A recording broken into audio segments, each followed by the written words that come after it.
여러분 안녕하십니까. 느리피디입니다. 자, 김문수냐 한덕수냐 답이 나오는 것 같습니다. 한마디로 표현하면요, 한덕수는 정체, 김문수는 계속해서 이제 우상향 올라가고 있습니다. 이게 지금 여론조사에서도 나타나고 있죠. 여론조사 중에요, 우리나라에서 가장 큰 여론조사라고 하는 MBS, 여기는 4개 여론조사 기관이 합동으로 공동으로 이제 여론조사를 합니다. 그리고 한국갤럽, 이 이제 두 여론조사에서는요, 김문수가 한덕수에게 밀립니다. 그런데 그 두 개를 빼고 나머지 여론조사를 보게 되면요, 반대 현상이 나타나고 있어요. 그래서 저는 MBS하고 이 한국갤럽을 그닥 신뢰 안 합니다. 적어도 이번 이 국민의힘 경선 관련해서 계속해서 그래 왔거든요. 그런데 결과적으로 김문수가 경선 1위를 했잖아요. 그러니까 MBS나 이런 데서 사과를 해야 돼. 그 사람들이 지금 잘못된 표본을 갖고 있는 거예요. 가장 최근에 나왔던 여론조사에서도 MBS가 어떤 결과를 발표했는데 김문수가 한덕수에게 상당히 지는 것으로 나왔잖아요. 그걸 보고 최근에 쌍군이 기고만장했습니다. 뭐 바로 여론조사 돌리고 뭐 난리치더라고. 그게 아니에요. 여론조사는 그것만 있는 게 아닙니다. 여론조사 기관마다 이 차이가 나잖아요. 이것을 하우스 이펙트라 그럽니다. 여론조사 기관마다 다르다라는 거죠. 뭐 하우스 베리에이션이라고도 하는데, 지금은요, 적어도 국민의힘 경선 관련해서는 지금까지 다 틀렸어요. MBS하고 한국갤럽이. 오히려 에이스 리서치, 공정, 리서치 앤 리서치, 이런 여론조사 기관들이 차라리 리얼미터가 더 맞았다라고 생각합니다. 이번에 또 새로운 여론조사가 나왔는데요, 대선 후보 양자 대결, 이재명, 김문수 54.9대 37.0. 물론 이재명이 압도적입니다만, 자, 여기서 이제 뒤집혔잖아요. 이재명 56.1, 한덕수 36.2. 이 차이를 보십시오. 이재명의 수치하고 이렇게 보면은 김문수가 한덕수보다도 이 차이를 한 3% 정도 줄여놨잖아요. 오히려 한덕수에게 지금 앞서고 있다라는 시그널입니다. 그러니까 이 아까 제가 말씀드린 MBS하고 한국갤럽 이런 것만 배제하고 다른 여론조사를 보게 되면요, 이미 골든크로스는 일어났어요. 김문수가 지금 앞서가기 시작했습니다. 이번 주말에 여론조사를 돌리더라도 저는 김문수가 이긴다라고 봅니다. 공정한 여론조사면은. 그런데 김문수 쪽에서는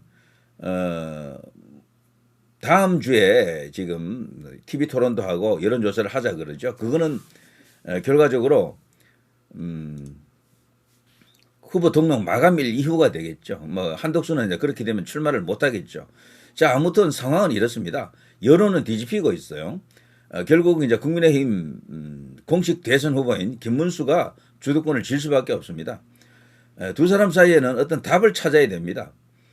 저는 솔직히 이 단일화라고 하는 것은요, 서로 다른 이질적인 사람들끼리 해야 이게 효과가 좋거든요. 내가 갖지 못한 표를 저 사람이 갖고 있네, 그 사람하고 단일화를 해야 돼요. 그러면은 플러스 알파가 됩니다. 1 더하기 1은 1에 가까워요. 이 두 사람의 이 단일화는. 제가 볼 때는요, 딱 하게 되면 두 사람 다 합쳤잖아요. 그럼 당연히 2가 되어야지 원래는. 근데 2가 안 나올 겁니다. 1 더하기 1 했는데 1.1 혹은 1.2 정도 나올 거예요. 이걸로는 이재명 못 이깁니다. 1 더하기 1은 2좀 나오게 하는 그런 조합이 필요한데, 그 조합의 대상으로서 한덕수, 김문수 두 사람은 서로 안 해요. 두 사람도 서로 지지층을 공유한다니까 지금. 한덕수 대망론이랄까, 한덕수가 통한다라는 어떤 그런 인식은요, 이분이 비교적 이제 중후하면서도 젠틀하잖아요. 점잖고. 그래서 이미지 자체가 좋죠. 그 상당히 좋습니다. 그건 전 인정합니다. 그리고 이분이 또 전라도 출신이 아니에요. 그리고 또 공무원으로서는 뭐 오를 때까지는 다 올라갔던 그야말로 1인지하 만인지상을 두 번이나 해본 그런 사람 아닙니까? 다 좋은데 김문수가 갖지 못한 점, 국민의힘이 갖지 못한 점을 이 사람이 갖고 있느냐라는 겁니다. 득표력에서. 그러자면 전라도에서 반응을 해줘야 되거든요. 지금 여론조사 벌써 많이 나왔잖아요. 전라도에서 반응이 없어. 문제는 이거라니까. 전라도 분들이 굉장히 전략적이잖아요. 이낙연이 한때 유력한 대선 주자 아니었습니까? 그리고 이낙연이요, 사실 이제 김대중의 뒤를 이어서 전라도 출신 또 두 번째 대통령이 나온다, 그런 그 기대심이 굉장히 컸었어요. 제가 그거 잘 알고 있고요. 근데 이낙연이 이번에 총선에서 국회의원 선거에서 그 광주에서 출마해가지고 득표했던 내용을 보십시오. 그야말로 정치 후배, 어떻게 보면 풋내기한테 박살났죠. 재선 의원 그 이름 뭡니까? 누구 있잖아요. 뭐 뭡니까? 그거 있지 않습니까? 뭐 75대 뭐저 10몇 이렇게 지지 않았어요? 그게 전라도 분들입니다. 전략적 판단을 한다니까. 한덕수가 전라도 출신이라는 이유 하나만으로 이 사람에게 표를 몰아준다라는 것은 지금 현재 저도 기대는 했는데 여론 지지를 쭉 보면서 아 어렵겠다. 통상 말이죠. 박근혜 대통령이라든가 이명박 대통령 같은 분도 한 10% 가까이 얻었어요. 거기서. 윤석열 대통령도 한 10%좀 얻었고 그 이상 아니다. 그냥 평소 보수 정당이 얻는 득표 그 정도 수준에 그친다. 그럼 전라도에서 이 사람이 인기가 없다. 뭐 별로 뭐 이렇게 뜨거운 반응이 없다라면은 한덕수를 굳이 끌어와야 될 이유가 없는 거지. 그나마도 김문수보다도 지지율이 아주 높다거나 이재명에게 이길 가능성이 크다라거나 이렇게 되면요. 한덕수 대망론이 맞아요. 근데 지금 그런 게 없다니까. 여론 지지율에서 이재명에게 압도적으로 발린다니까. 안 돼요 지금. 한덕수로도 안 되는 거야. 전라도에서도 반응이 없고. 그렇다고 이분이 중도층에서 먹힌다라고 제가 생각 안 하거든. 중도도 별로 안 좋아해. 일단 너무 올드해 이분은. 김문수보다 더 올드해요. 나이 차이는 크게 없지만 2살 차이죠. 김문수가 2살 아래입니다. 김문수는 그렇게 노인처럼 안 보이잖아. 근데 한덕수 이분은 완전 노인 얼굴 아닙니까 솔직히.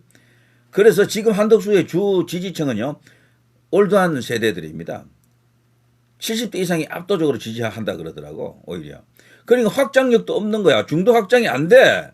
한덕수로는 중도는 말이죠. 지금 대한민국 정치판에서 중도라고 하는 것은 10대, 20대, 30대를 말합니다. 2030들이 좋아할 사람이 아니에요. 차라리 김문수가 인기가 없었지만 2030들에게 과거가 알려지면서 이분이 이런 드라마가 있었구나라면서요. 요즘 놀라운 어떤 대반전이 일어나고 있습니다. 오히려 김문수가 나을 거예요. 2030들에게는. 그리고 한덕수 이분은 아직 자기 공약도 없잖아. 그리고 국민의힘하고 이 단일화를 하자면 자기도 거기에 맞는 조건을 갖추고 있어야 돼요. 자신이 진짜로 진정성이 있다 그러면요. 외곽에 무소속으로 머물고 있지 말고 입당을 해야 돼 사실은 국민의힘에. 여기 안에 들어와서 단일화를 해야 된다니까. 근데 그걸 안 하잖아 이 사람이. 왜 안 합니까? 그리고 이 사람이 정치력이 있다 그러면요. 그 사이에 그 이낙연하고 단일화를 했어야 돼요. 거기서 이겼어야 돼. 그런 것도 지금 하나 못하고 있잖아. 이렇게 정치력 없는 사람을 왜 밀어줘야 됩니까? 김문수 후보가 양보해 줄 이유가 뭐가 있는가요? 더더욱 지금 지지율도 벌써 뒤집히고 있는데. 한덕수로 가면 저는 제 생각에는 그래요. 이분이 널공 출신이잖아요. 네거티브 검증을 당할 거라고 폭락합니다.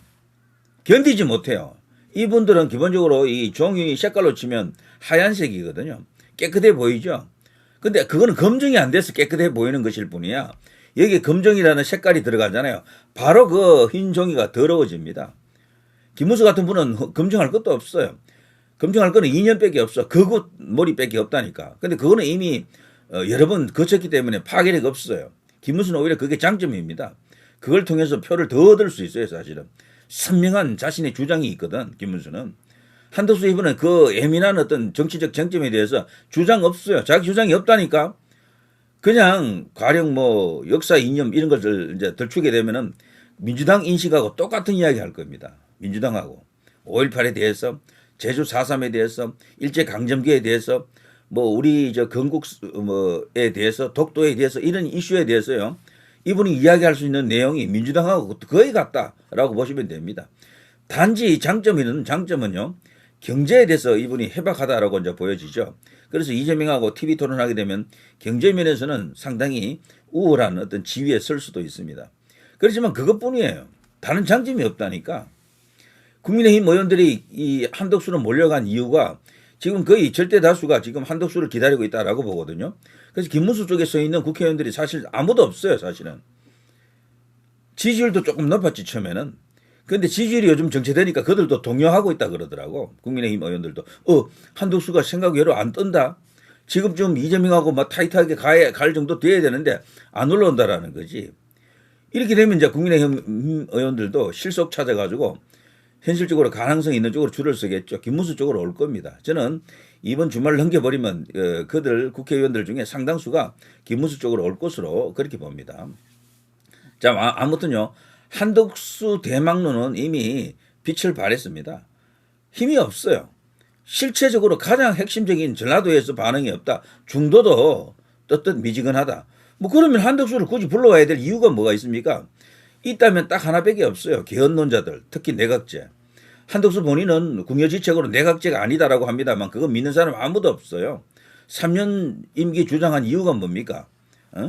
다 이런 어떤 그 배경이 있는 거야. 그래서 그들의 청부업자처럼 되어 있는 겁니다. 그 내각제 세력 혹은 개헌파들 그리고 친중 세력이라고 볼 수 있겠죠.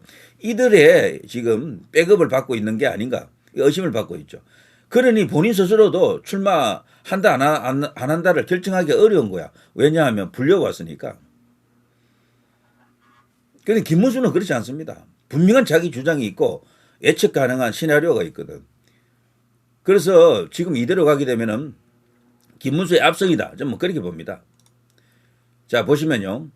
범여권 단일화 지지도를 보게 되면요. 이것도 추세가 확인이 드러나잖아요. 전체에서는 똑같이 나왔고요. 27.1, 27.1. 국민의힘하고 무당청 여기가 이제 중요한데 이 수치가 굉장히 줄었잖아요. 20몇 대 70 정도에서 34.4 대 44.7로 줄었다니까. 그래서 김문수가 지금 급부상하고 있고 국민의힘 무당청에서도 한덕수가 내려오고 있다는 걸 말해줍니다. 에이스 리서치입니다. 이것이 현재의 민심이다라고 저는 그렇게 판단하고 있습니다. 때문에 한덕수 쪽에서요. 특별히 뭐 이렇게 두 번 만났지만 협상을 위해서 협상도 한 번도 못 해봤어요. 김문수 후보를 설득할 수 있는 카드를 던져야 돼. 근데 한덕수는 카드를 못 던질 거예요. 왜 그런가 하면은 뒤에 개헌파들이 지금 붙어 있기 때문에 무조건 김문수를 죽여야 되는 거야. 원래 한덕수가 던질 수 있는 카드 중에 제일 좋은 것은요. 나를 밀어주시면은 당신에게 제가 책임 총리를 드리겠습니다. 그리고 국내 정치에 대해서는 정권을 행사하세요. 과거 DJP보다도 더 나간 그런 카드를 한덕수가 던져줘야 되거든. 근데 그거 말도 안 하고 있잖아. 왜 그런가 하면 김문수 같은 사람이 들어오면 이질적이다라고 보는 게 개헌파들이에요. 그래 김문수를 아예 지우려고 하니까 이 협상이 안 되는 거야. 네가 사퇴해라. 네가 가라 하와이 이런 식이 되니까요. 김문수로서도 이게 내가 그래도 공식 후보인데 법적으로 완전히 정당한 법정 소송을 해도 내가 그냥 진짜 공식 후보인데 어떻게 양보합니까? 그동안요 이 경선 과정에서 김문수뿐 아니고 대부분의 그 주자들이 단일화하겠다고 말을 했었어요. 한동훈도 그런 발언을 했습니다. 근데 그 발언은요 진심이 실려 있지만 전략적 발언일 수도 있죠. 정치판에서 말대로 딱 되는 게 있습니까? 현실이 더 중요하다니까 현실이. 지금 한덕수로 가면 자칫하면 위험해요 더. 이분이 아직 검증도 한 번 안 받았잖아. 지지율이 무너지면 어떡할 거예요 그때. 그래서 지금 안전한 카드는 오히려 김문수고요. 틀릴 게 없는 사람을 뽑아야 되고요. 그런 사람으로 가야지만 이재명을 공격할 수 있습니다. 이재명은 흠이 많은 사람이죠. 그걸 공격하려면 본인부터가 깨끗해야 되잖아. 한덕수는 모른다니까. 우리가 지금 안개 속에 가려져 있어. 이분은 겉으로 드러난 행정가 고위 공무원으로서의 그 얼굴만 있는 게 아니고요. 한덕수 이면의 세계 뭐가 있는지 우리가 아무것도 몰라. 부인 무속 이야기 지금 나오는 거 보니까 심상치 않더라고. 그런 걸 이분이 감당할 수 있겠습니까? 그걸 견뎌낼 수 있는 맷집이 있습니까? 저 한덕수가 반기문 유엔 사무총장보다 낫습니까? 그래서요 지금 단순히 이미지만 보고 한덕수 그 사람 참 신사 같아. 아주 사람 좋아 보여. 그리고 또 평소 국무총리 할 때 보니까 생각도 아주 반듯하고 대한민국을 발전시킬 수 있는 사람이야. 트럼프하고도 관계가 좋다지. 미국하고도 뭐 아주 좋은 어떤 관계를 만들 수 있겠어. 뭐 이런 여러 가지 어떤 긍정적인 이야기들이 있죠. 그런데 그것이 전체가 아닙니다. 그거는 극히 일부분이에요. 한덕수의 정치는 그것이 아닙니다. 선거는 완전히 다릅니다. 다른 영역에서 사람 하나를 완전 해집어 놓는 그야말로 도마 위에 생선이 되는 겁니다. 한덕수 스스로 생선이 될 수 있는 그런 자격과 조건, 맷집을 갖고 있나? 이것을 진짜 생각해야 됩니다. 저는 김문수 후보의 전투력으로 볼 때 양보는 절대로 있을 수 없습니다. 국민의힘 의원들이 정신 차리세요. 김문수로 빨리 돌아오세요. 한덕수로 가려고 하는 제 생각은 무리입니다. 처음부터 되지도 않는 그런 시도였다라고 생각합니다. 이게 성립하려면 한덕수 지지율이 계속 올라와가지고 이재명하고 거의 맞먹는 수준까지 왔어야 된다니까. 근데 아니잖아. 그대로 있다니까. 한덕수는 그냥 정체야. 이거는 끝까지 정체로 가는 겁니다. 한덕수로 가면 크게 질 겁니다. 김문수로 가게 되면요. 지더라도 젖잘싸까지는 갑니다. 소위 말해서 어느 정도까지 제대로 싸우는 수준까지 갈 수도 있습니다. 어쩌면은 큰 하늘의 뜻이 있다 그러면 이길 수도 있는 거고요. 자, 우열은 드러났습니다. 이미 추세가요. 김문수는 계속 올라오고 있고 한덕수는 그냥 그대로야. 누가 이깁니까? 자, 누리 PD 김준희였습니다.